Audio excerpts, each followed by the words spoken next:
Ang babaeng namayapa ni Pablo Neruda. Kung bigla kang mawala, kung bigla kang mamatay, patuloy akong mabubuhay. Hindi ko kaya. Hindi ko kakayaning isulat kung ika'y mamamatay. Kaya magpapatuloy ako.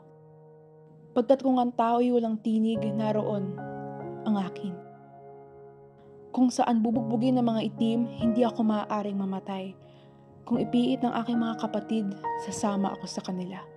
Kung ang tagumpay, hindi ang aking tagumpay kundi ang dakilang tagumpay ay sumapit. Kahit mapipi ako'y magsasalita. Kahit mabulag, makikita ko itong dumating.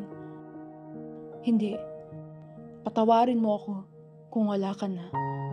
Kung ikaw, mahal, kung ikaw ay namatay, malalaglag lahat ng dahon sa aking dibdib. Uulan sa aking kaluluwa araw at gabi. Mapapaso ang puso ko ng niyebeng malamig. Lalakad ako sa gitna ng yelo, apoy, kamatayan at lamig. Mananabik ang aking paa na hanapin ang iyong himlayan, ngunit magpapatuloy ako. Sapagkat higit sa lahat ng bagay, nais mong hindi ako madaig, mahal ko. Pagkat alam mong hindi lang ako nag-iisa kundi ang sangkatauhan.